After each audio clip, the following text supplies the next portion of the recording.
Cafe Luna, Seasons of Adventure, Volume 1 by Lux Lucerne. Chapter 8 Interlude. From the quiet Cafe Luna, we look out towards the sea, following that red string of fate far beyond the horizon, beyond the rolling waves. Amidst the storm that approaches Port Italy, the skies are dark, the waves churning.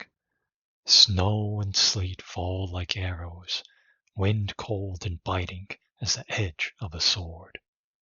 A lone ship rocks in this storm, a swaying lantern but a mere glint of light in the darkness. The wayward gull. Descending into the ship's bowels, we find a place of warmth. The boisterous and rowdy crew of the wayward gull are gathered in the mess deck, filled with the murmuring of passengers. They drink ale that fills their bellies with fire, and eat hearty food to ward off the cold. They share tales of fish larger than their armspan, and sing drunken shanties, swaying more than perhaps the boat itself. That string of fate does not lead to the center of the festivities, though, but off to a quiet corner. There sits a lone adventurer, gazing out the window, watching the clouds billow and the winds churn the waves. He takes a shallow sip from a bowl of stew, takes a bite of dry bread. His hair is windswept and full, fluffy like swirling clouds, dark black like a storm. He sat with a foot up on his chair, resting his arm on his knee, his slender frame lithe and athletic. A brown duster jacket was cloaked over his shoulders, worn like a cape, long and rugged, but well cared for. Around his neck was a green scarf, the color of lush leaves in the forest, edged with gold at the end and pinned with a silver star emblem. His emerald eyes, narrow and keen, continued to gaze out the window, his face stoic and stern.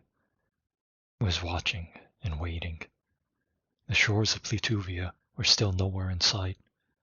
He dunked his bread into the stew, finished it in one bite, then downed the rest of the stew in a gulp. It was pleasant tasting, as well as hearty and filling, but did little to rouse the spirit. He put a hand over his stomach. It was always unsettled when he was worried, like bottled, turbulent winds. He slumped in his seat, put a hand on the hilt of his sword, wrapping his long, slender fingers around the scalloped pommel. The crossguard was styled in the shape of golden wings, inlaid with a gem of viridian emerald green, the grip wrapped in green cloth. He took a deep breath, steady and stern, and shivered as he caught a chill.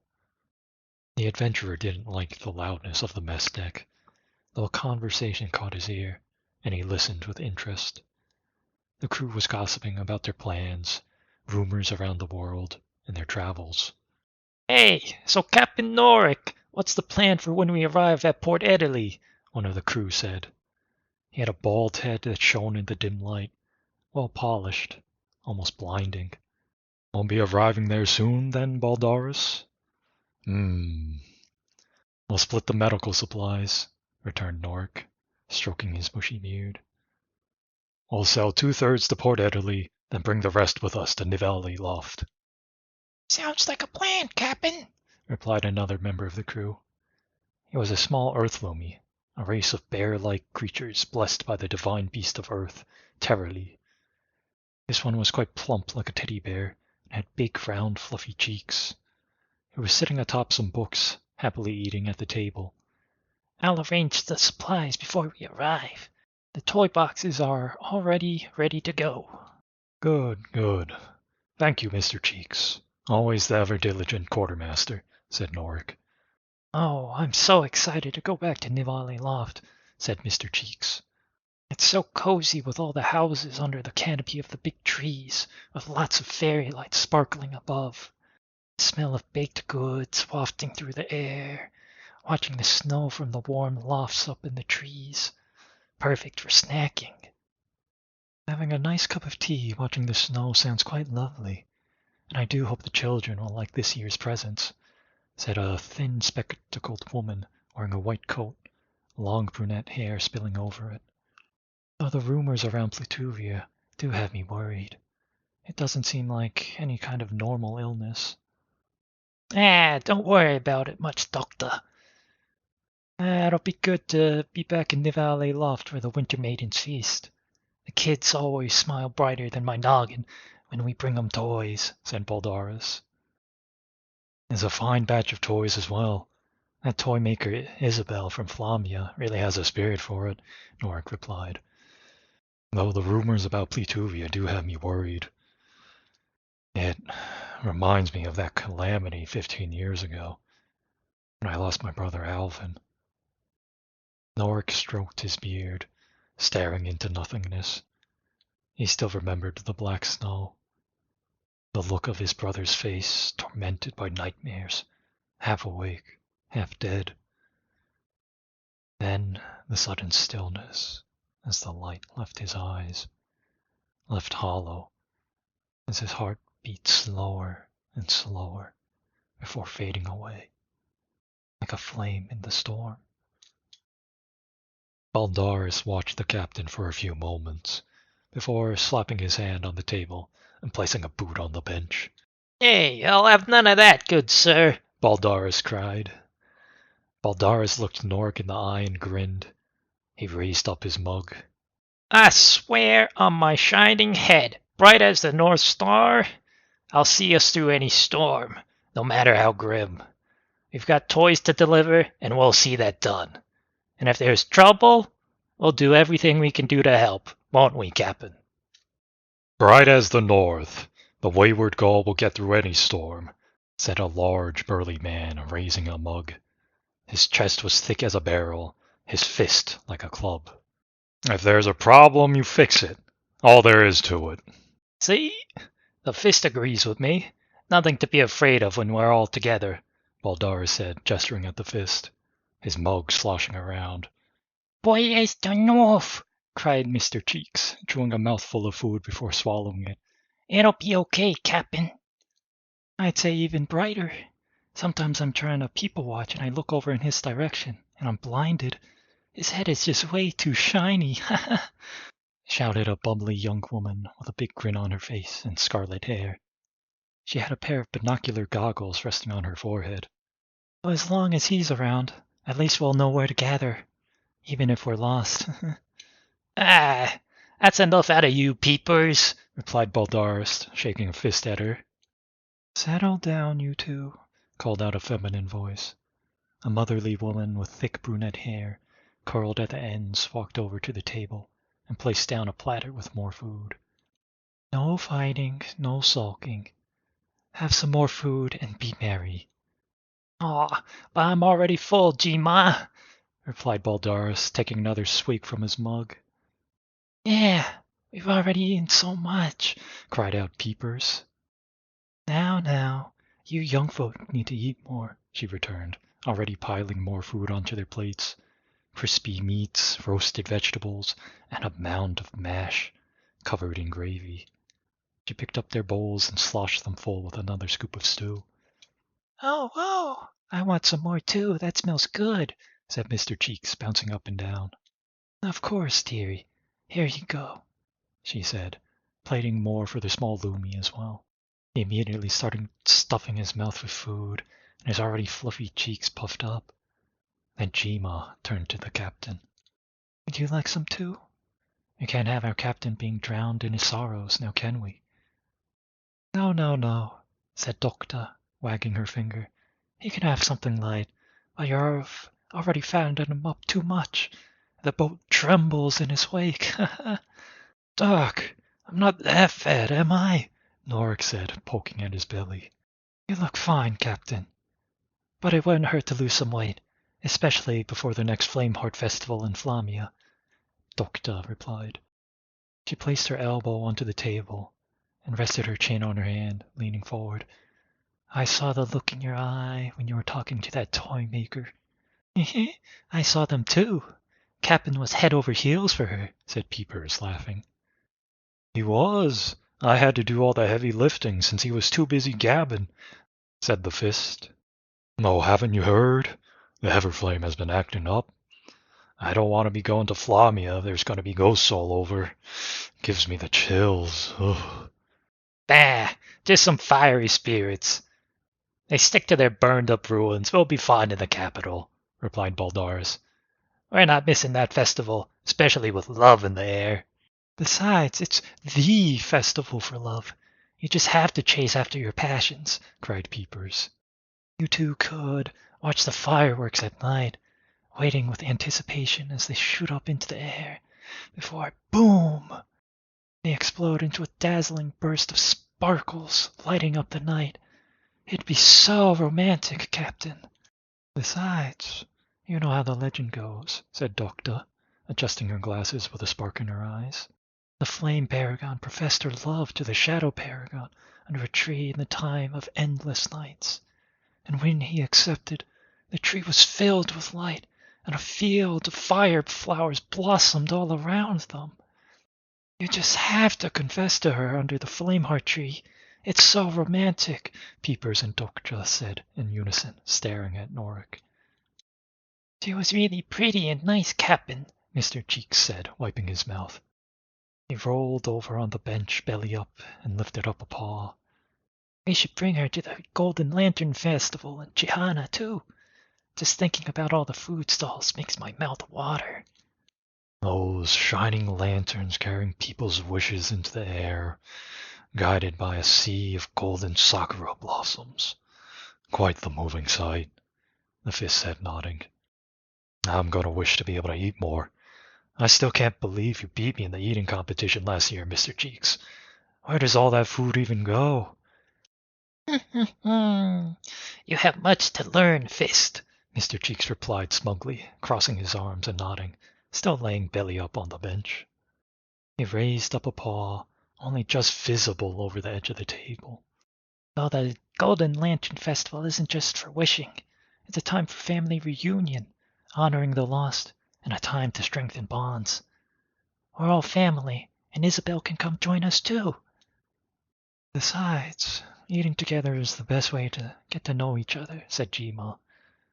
I think it's lovely how all the clans of Chihana come together and exchange food under the grand sakura tree. Food always carries with it our stories and memories through the times, though the clans weren't always so friendly with each other, said Mr. Cheeks, rubbing his chin. The Earth Paragon first opened the way through the mountains connecting the prefectures, and were actually very wary of each other. It wasn't until the great mountain boars awoke and began to cover the land in sandstorms did they truly unite. That's when they all gathered under this grand sakura tree and lit lanterns to try and guide their loved ones home, wasn't it? Said Baldaris. Oh, that's when the grand sakura tree first had golden blossoms, chimed in Peepers. The tree looks so pretty lit up with earth magic, and the petals made it look like it's raining gold. Yep. The Earth Paragon heard the prayers of the people and used his magic to help guide the lost home. Legend has it, he even defeated the great mountain boars and served them up in a grand feast, said Mr. Cheeks, waving his hands in the air, just peeking above the edge of the table. The Golden Lantern Festival is my favorite time of year. It's a golden time of delicious food, happiness, joy, and delicious food. You said delicious food twice, Mr. Cheeks, said Baldaris with a laugh. That's because the food there is double delicious, ha ha ha, said the Fist, slapping his knee. See, Captain? We should totally bring Isabel with us, cheered Peepers, raising her arms into the air. It'll be so fun. Captain Norik's face had softened. The festivals around the world were great times, especially shared with his crew.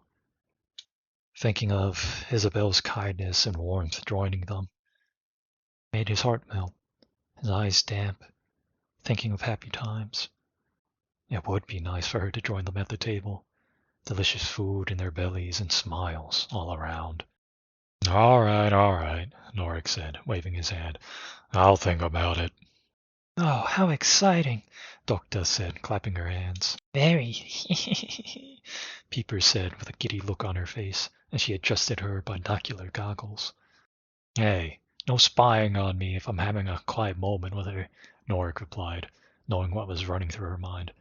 That's an order. Oh, all right, said Peepers, pouting. Though you'll have to tell us all about your date. You just have to tell us. We're all family.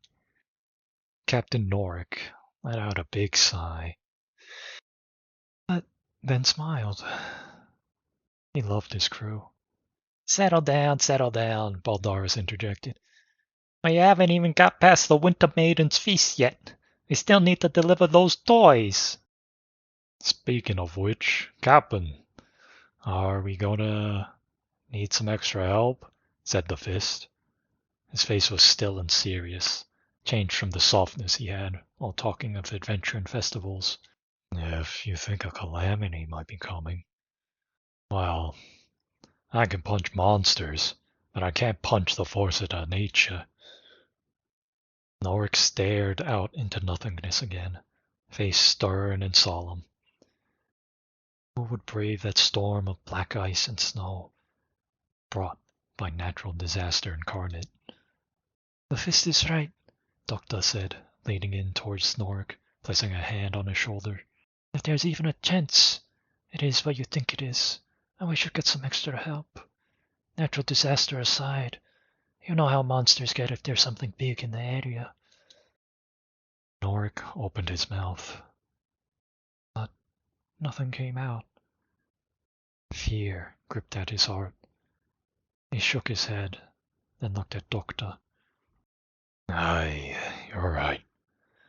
I think we will be needing some extra help, just in case, Norick replied. His gut sank. His throat felt tight, as if choked. Oh, that wasn't just some blizzard all those years ago. I think it was an elder calamity that was stopped before it affected all of Plutuvia. The crew of the Wayward Gull all grew quiet. They looked to their captain and listened. Aye, the snow itself seemed to drain the life of you, lulled to sleep like you were freezing to death, but twisted by nightmares, said Norick. The ship creaked as it rocked. The crackle of fire in the wood heater, the snap of wood as it broke in two. It was all thanks to my brother Alvin that we were able to find shelter. Gwen tried to protect us too. Alvin got the worst of it between the two, and they both just dropped to the floor once we found shelter, he continued. Tears began to run down his face. He choked. To see them in such pain, or shivering, freezing to death. Their eyes were wide open, were lost in a nightmare. The light in them was fading. My buddy Ash, Gwen's sister Noelle, and me, I couldn't do a thing. I was so scared. Keepers and Doctor wiped their faces as tears moistened their cheeks. Baldaris and the Fist nodded solemnly as they listened, clenching their fists. Mr. Cheeks buried his face into his little paws, shaking his head side to side. Jima sat next to Norick, patting him on the back.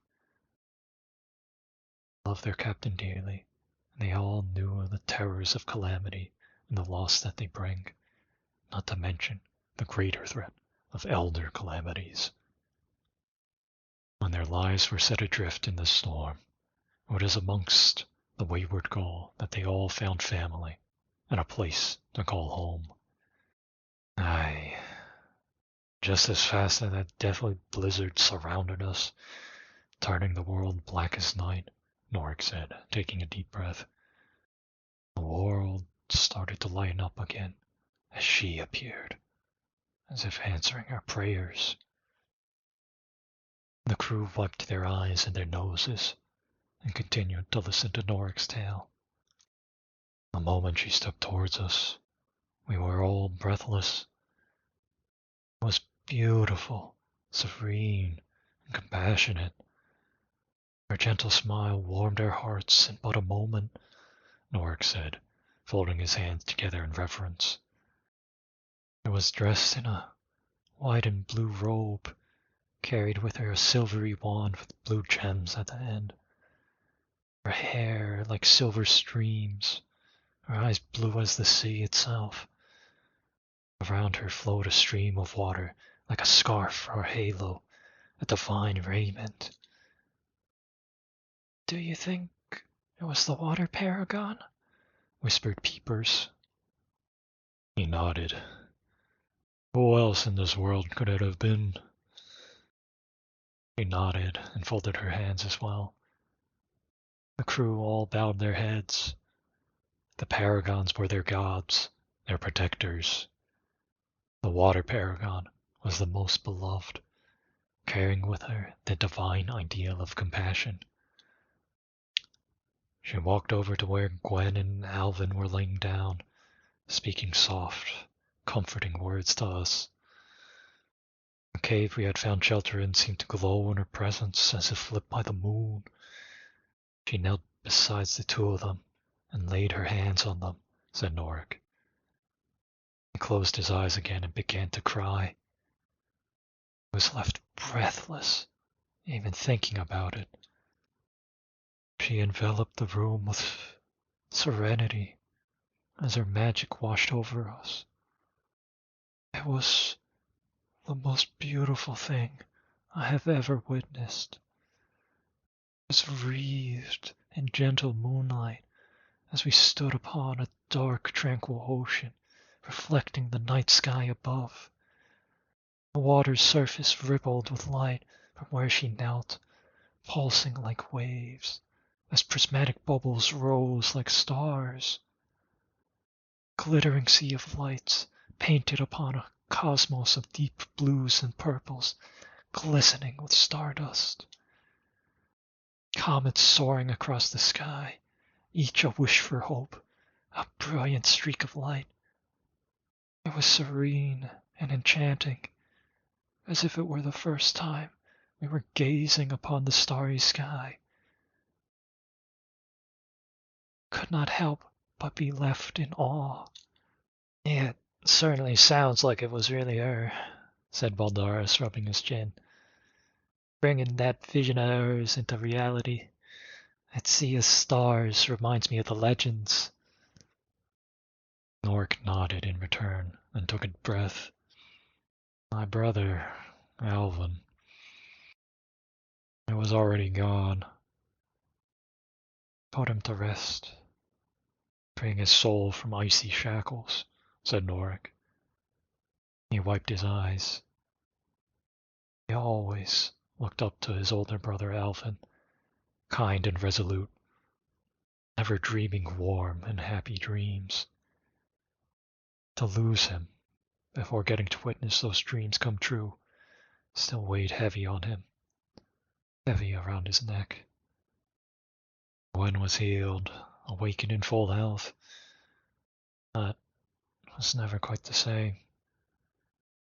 It was like she was left hollow, stripped of all ambition and vigor.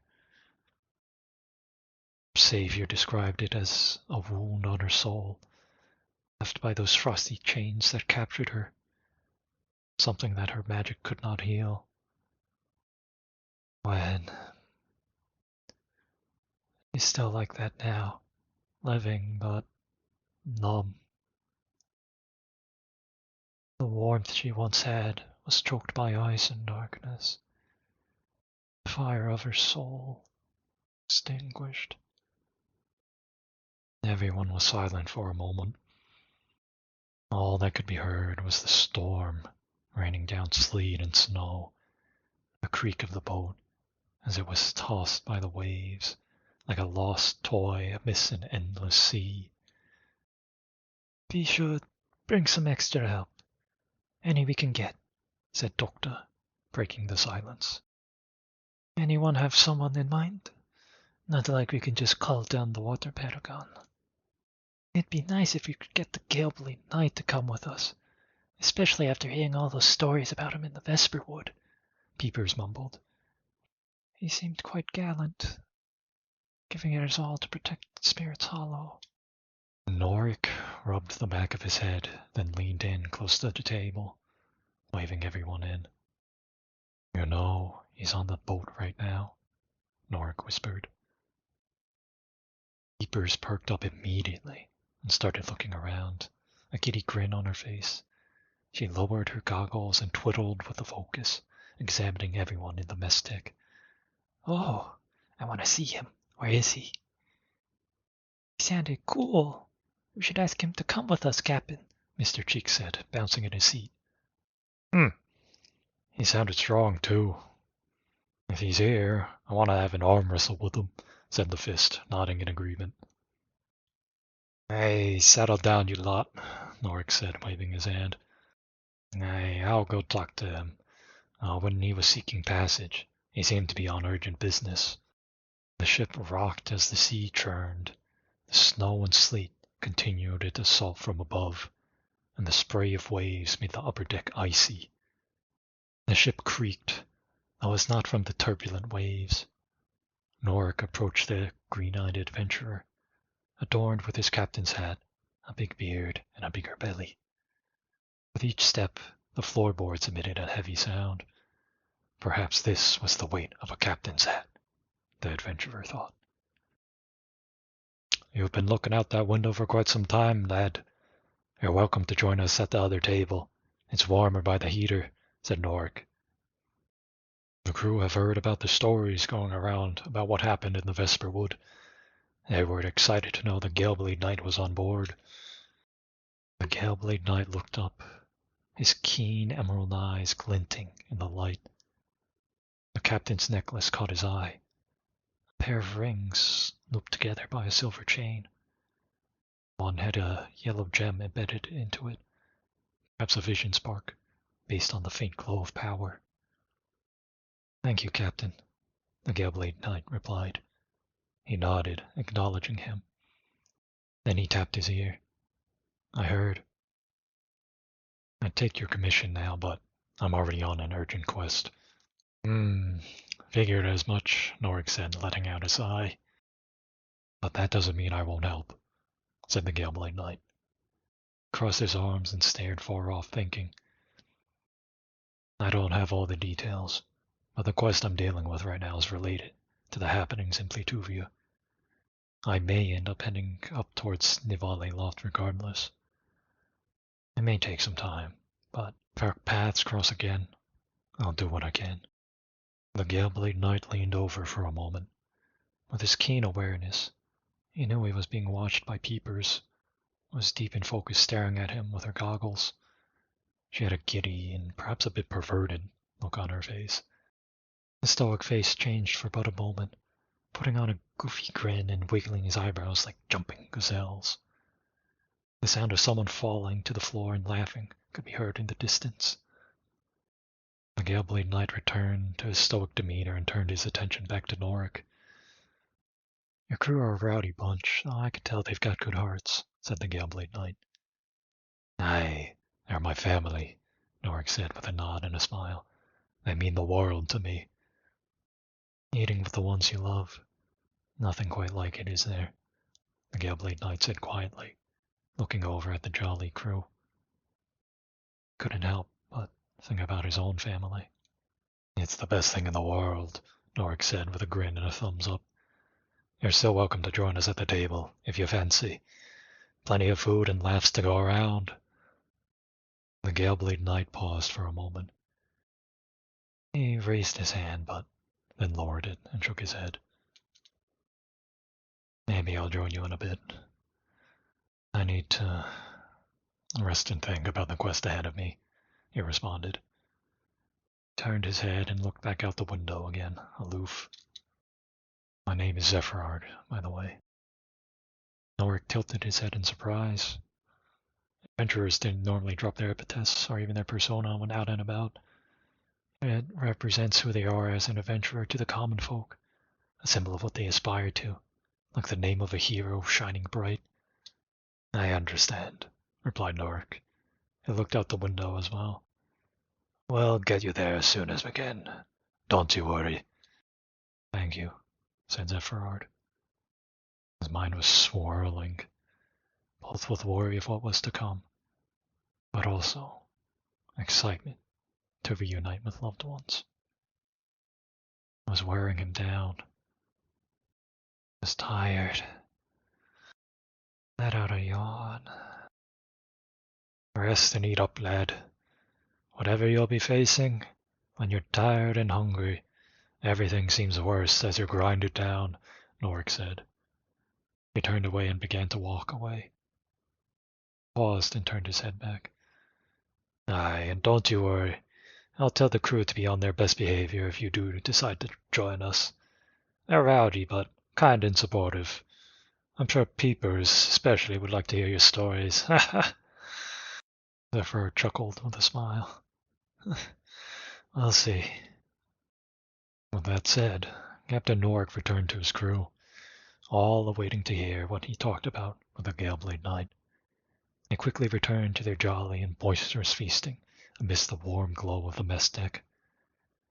Though they had varied origins, they came together as family and shared smiles around the table. The adventurer turned his attention back out the window, looking far out to the horizon. Night was descending, and the sky grew even darker. The winds howled, the sleet tinkling against the window.